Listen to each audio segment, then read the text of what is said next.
अस्सलाम वालेकुम स्टूडेंट्स। तो हम यहाँ से शुरू कर रहे थे कि हेरेडिटी क्या होती है एंड इवोल्यूशन। इवोल्यूशन तो नहीं आ रहा है, तो हम बात करेंगे सिर्फ हेरेडिटी की। As you all know, I have told you about the heredity. So what is heredity? Heredity is the transmission of characters from parent to their offspring is called heredity। यानी जब कैरेक्टर्स का अपने parents से, यानी characters कहते हैं गुण। मैंने पहले भी बताया था गुण क्या होते हैं। कोई भी क्वालिटी जो तुम्हारे अंदर है, हाइट है, जो कि इनहेरिटेड हो, एक्वायर्ड तो you will gain it from your life experience ना। Whatever it is, whatever it could be anything like cricket खेलना और कोई भी स्किल सीखना, ये सब एक्वायर्ड में हो जाए। एक्वायर का मतलब ही होता है हासिल करना। जो तुम अपनी पूरी ज़िंदगी में उसे हासिल करोगे वो एक्वायर्ड कैरेक्टर्स हो जाएंगे। और जो तुम्हें अपने माँ बाप से मिले हों, जिसमें कि क्या आते हैं, इंटेलिजेंसी है, हाइट है, स्किन टोन है, बालों का कलर है, ये सब क्या किसके अंदर आ जाएंगे? ये सब आ जाएंगे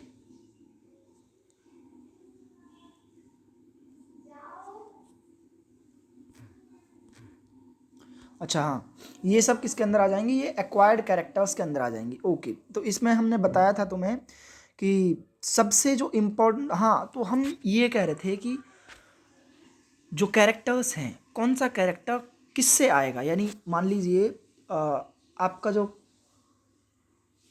स्किन कलर है, या फिर आइज़ कलर है, या फिर हेयर कलर है, या फिर हेयर जो हेयर है वो स्ट्रेट है या करली है, वो किसके ऊपर डिपेंड करेंगे? ये तुम्हारे फादर के ऊपर डिपेंड करेगा या तुम्हारी मदर के ऊपर डिपेंड करेगा? तो ये चीज़ बहुत दिन डिलेमा में रही, इसकी गुत्थी सुलझी नहीं। और उसके बाद एक बहुत बड़े साइंटिस्ट जो कि जॉन ग्रेगर मेंडल थे, वो आए और उन्होंने इस गुत्थी को सुलझाया, जिसमें उन्होंने क्या किया कि बहुत सारे जो पी प्लांट है उसको लिया और उसकी स्टडी की। क्यों उसको लिया, ये एक अलग क्वेश्चन बनता है, तुम्हारे लिए बन जाएगा कि जॉन ग्रेगर, सबसे पहला क्वेश्चन तो ये हो जाएगा कि जो ग्रेगर मेंडल थे उन्होंने अपनी स्टडी के लिए कौन सा ऑर्गेनिज्म या फिर कौन सा प्लांट की स्टडी की थी। तो तुम्हें बताना पी प्लांट, और पी प्लांट का जो बॉटेनिकल नेम है यानी बायोलॉजिकल जो नेम है वो हो जाएगा पाइसम सटाइवम। तो ये क्वेश्चन बन जाएगा। फिर तुमसे पूछा जाएगा कि पी प्लांट ही क्यों लिया। तो फिर तुम्हें आंसर देना है कि उन्हें कुछ ऐसा कोई एक प्लांट चाहिए था जो इजी टू ग्रो हो, जिसमें कैरेक्टर्स बहुत सारे हों, और जो, हाँ, जिसका लाइफ स्पैन बहुत शॉर्ट हो। लाइफ स्पैन कहते हैं जिसकी जो जीवन अवधि है, जिसका जो जीवन काल है वो बहुत कम समय के लिए हो। तो हार्डली पी पी जो है प्लांट, यानी मटर का जो पौधा है, उसकी 3 से 4 महीने की लाइफ होती है। तो 3 से 4 महीने का तुम कितने ही ऐसे कल्चर कर लो, कैसे कितने ही उगा लो। तो इस वजह से उन्होंने ये लिया था। अच्छा, तो वो, हाँ, एक क्वेश्चन ये अलग से बनता है कि जो कैरेक्टर्स थे, डिफरेंट डिफरेंट कैरेक्टर्स जो थे इसके पी प्लांट के, वो कौन से थे? मतलब 7 कॉन्ट्रास्टिंग कैरेक्टर्स थे, वो क्या क्या थे, और इसमें कुछ टर्मिनोलॉजीज़ हैं वो क्या थी। तो आज हम सिर्फ इन्हीं के बारे में बात करेंगे, और जो कि बहुत इम्पोर्टेंट हैं। इसकी टर्मिनोलॉजी से अलग क्वेश्चंस बन जाते हैं, और इसके जो कैरेक्टर्स हैं उनसे अलग क्वेश्चन बन जाते हैं। तो हम बात करते हैं इनके कॉन्ट्रास्टिंग कैरेक्टर्स की, जो कि 7 पेयर हैं, पेयर में है यानी जोड़े में है, ठीक है ना। तो वो कैरेक्टर्स देख लेते हैं कौन कौन से हैं। तो ये बात करते हैं इसकी। मेंडल ने ये ही selected garden pea plant for his experiments for following reason. क्यों? क्योंकि मैंने बताया भी, it was easy to grow, it had short life cycle, यहाँ से ये वाला, ये वाला, और हाँ, इट वॉज पॉसिबल, क्योंकि इसकी शॉर्ट लाइफ साइकिल थी, इसीलिए इसको, इसकी बहुत सारी जनरेशन की हम स्टडी कर सकते हैं, इसी वजह से इन्होंने ये लिया। और हाँ, सबसे इम्पोर्टेंट जो था वो था कि इसके जो कैरेक्टर्स थे बहुत सारे कैरेक्टर्स थे जो कि हम कितने लेते हैं, 7 कॉन्ट्रास्टिंग कैरेक्टर्स हैं। तो आइए देखते हैं कौन कौन से वो कैरेक्टर्स थे। तो कैरेक्टर्स तो सभी को पता है। गुण, गुण क्या है, जैसे मान लो तुम्हारे अंदर क्या क्या क्वालिटीज़ हैं। लाइक भाई तुम्हारी हाइट कैसी है, तुम्हारी स्किन टोन कैसी है, तुम्हारे आईज़ का जो कलर है वो कैसा है, ये सब क्वालिटीज़ हैं। तो उसी ये हम अपने अंदर बात करें तो मेंडल ने, हम एक ह्यूमन की तो स्टडी की नहीं थी, तो किसकी की थी, प्लांट। कौन से प्लांट, पी प्लांट की। तो उसी के बारे में हम बात करेंगे। तो सबसे पहले हम देखेंगे कैरेक्टर्स का क्या क्या थे। कैरेक्टर्स इधर लिख दिया कैरेक्टर, ठीक है। अब दो चीज़ें हैं, डोमिनेंट, जो कैरेक्टर्स थे वो दो तरीके से थे। एक तो था डोमिनेंट और एक था रिसेसिव। डोमिनेंट का क्या मतलब होता है, डोमिनेंट का मतलब है कि एक हावी होना किसी एक कैरेक्टर, किसी एक चीज़ पर। एक मान लो कि दो लोग खड़े हो तुम, या फिर अपने घर में ही अगर हम देखते हैं तो सबसे डोमिनेंट हमारी फैमिली में कौन रहता है, जो इंडियन फैमिली है, फादर ऑब्वियसली, या फिर अगर फादर नहीं है तो बड़ा भाई। तो ज़्यादातर यही है। तो डोमिनेंट यानी उन्हीं की बात सुनी जाती है। तो डोमिनेंट समझ गए। और रिसेसिव क्या है, रिसेसिव वो जो अपने आप को मतलब जो दबा हुआ हो उसे रिसेसिव कहते हैं। तो कैरेक्टर्स कौन कौन से थे वो उसकी स्टडी करते हैं। सब फ्लावर का जो कलर था, फ्लावर यानी कौन सा फ्लावर, किसका फ्लावर, पी प्लांट का जो फ्लावर था उसका जो कलर था वो था पर्पल, और उसका कॉन्ट्रास्ट कौन सा था, वाइट था। ओके। दूसरा कैरेक्टर क्या था, एक फ्लावर का colour is a different character. Flower की पोजीशन, तो कलर क्या था, फ्लावर कलर क्या था, पर्पल था और एक वाइट था। फ्लावर की पोजीशन, अब देखते हैं कि जो फ्लावर था, एक मान लो ये देखिए,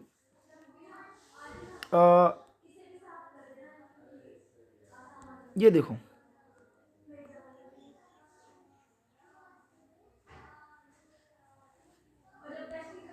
तो ये प्लांट है और इसमें देखो, ये देखो इसमें फ्लावर कहाँ लगा हुआ है और इस फ्लावर की पोजीशन क्या है, ठीक है।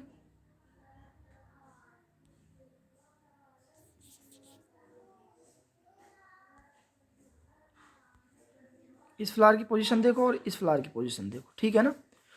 एक तो एक्सियल यानी एक साइड में लगा हुआ है, दूसरा एकदम टॉप पे टर्मिनल पे यानी एकदम ऊपर लगा हुआ है। तो फ्लावर की पोजीशन और फ्लावर का कलर, दो कैरेक्टर हो गए। फ्लावर का कलर क्या है, पर्पल, और उसका कॉन्ट्रास्टिंग कैरेक्टर क्या है, वाइट।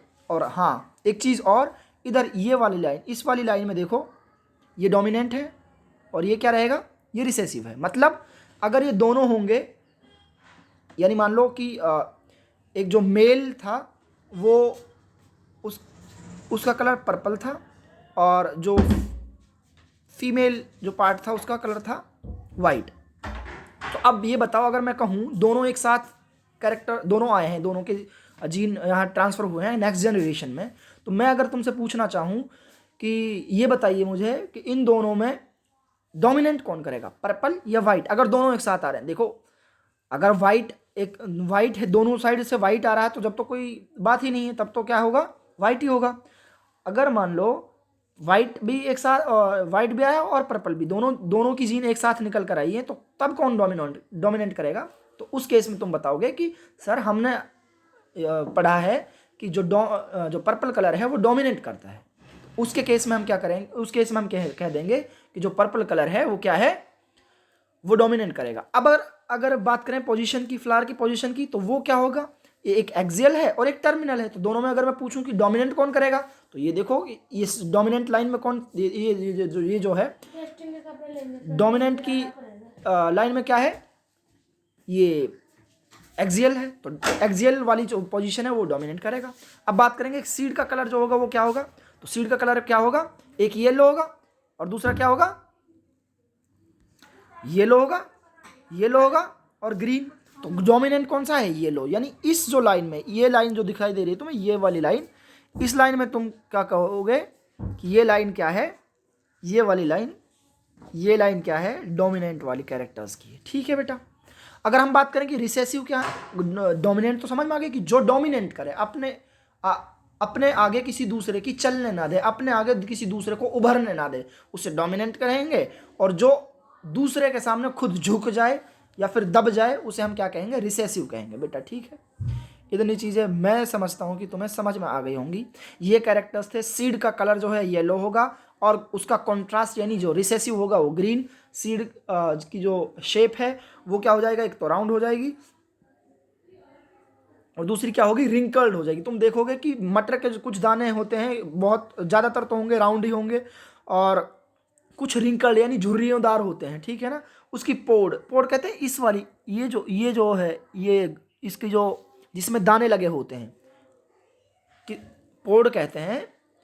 मटर का जो छिलका होता है उसे पोड़ कहते हैं। ठीक है ना बेटा। और या तो इन्फ्लेटेड होगा, वो एकदम स्मूथ होगा, एकदम साफ से, और या फिर क्या होगा, कंस्ट्रक्टेड होगा, यानी इस तरह से लाइनिंग होगी, लाइनिंग इस तरह से। ये दिखाई दे रहा है कंस्ट्रक्टेड है, जो कि कंस्ट्रक्टेड वाला क्या हो जाएगा, रिसेसिव, और जो इन्फ्लेटेड है वो क्या होगा, डोमिनेंट। अगर पोड का कलर देखें तो हम क्या करेंगे, वो ग्रीन होगा और येलो होगा। ज़्यादातर तुम देखोगे कि जो मटर के जो पोड का जो कलर है वो ग्रीन होता है। सम केसेस यानी कुछ केसेस में तुम देखते हो कि येलो भी होता है। तो जो जो रिसेसिव है वो बहुत कम अपना आपको शो करता है। और ये कौन डोमिनेंट करेगा, कौन रिसेसिव होगा, वो हम आगे देखेंगे। जो इसके लॉज हैं इसके जॉन मेंडल के, तो उसमें हम इन चीज़ों की स्टडी करेंगे। हाँ, उसके बाद हम देखेंगे कि स्टेम के जो लेंथ है, जो ये है पी प्लांट का जो स्टेम है उसकी लेंथ क्या है, एक तो टॉल होगी या ड्वार्फ होगी। जो टॉल होगी वो डोमिनेंट करेगा, और जो ड्वार्फ होगी यानी जो हाइट में शॉर्ट होगी वो क्या होगा, वो रिसेसिव यानी अपने आप को दबाए रखेगा। ठीक है ना। इतनी चीज़ें मैं समझता हूँ कि तुम्हें समझ आ गई होंगी। और ये साथ के साथ कैरेक्टर्स अगर तुम्हें पूछे जाएं कि what are the characters of pea plant, तो तुम्हें ये साथ के साथ जो कॉन्ट्रास्टिंग कैरेक्टर्स हैं उनके नाम बताने होंगे। जो कि सबसे पहले नंबर पे है, फ्लावर का कलर है जो कि पर्पल होगा या फिर वाइट होगा। पर्पल डोमिनेट करेगा, वाइट रिसेसिव होगा। ठीक है। फ्लावर की पोजीशन, सीड का कलर, सीड का शेप, पोड की शेप, और पोड का कलर, स्टेम की लेंथ। ठीक है बेटा, इतना मैं समझता हूँ कि आप लोगों को समझ आ गया होगा। ठीक है। अब कुछ टर्मिनोलॉजी हैं, उनके बारे में थोड़ा हम डिस्कस कर लेते हैं जिनसे क्वेश्चंस तुम्हारे पूछे जाते हैं। ये बहुत इंपॉर्टेंट है। अगर तुम्हें ये टर्मिनोलॉजीज नहीं आई तो फिर समझना कि तुम्हें चैप्टर में मुश्किलें होने वाली हैं। ठीक है ना। अब शुरू करते हैं यहाँ से। इंपॉर्टेंट टर्म्स, तो सबसे पहले क्या दिखाई दे रहा तुम्हें, एलील। देखो एलील जो है, एलील क्या है, समझो कि अलील क्या है। तो यहां तुम्हें दे भी रखा है, allele different form of a given gene. किसी एक जीन क्या है, मैंने बताया भी तुम्हें, जो कैरेक्टर्स को, जिसकी वजह से कैरेक्टर्स का कंट्रोल जो होता है वो जीन के पास ही होता है। और जीन क्या है, स्मॉल फ्रेगमेंट ऑफ डीएनए। मैंने उस वाले लास्ट चैप्टर में तुम्हें बताया था कि जीन क्या है। और फिर जीन से पहले जाओगे, फिर क्या है, डीएनए के पहले फिर क्रोमोजोम से ऊपर जाओगे, कहाँ पाए जाते हैं सब, सेल के न्यूक्लियस में ये सारी चीज़ें। और जो कि जिन्हें हम क्या कहते हैं, जिसे हम कहते हैं कि ये जेनेटिक मटेरियल है। ठीक है ना बेटा। तो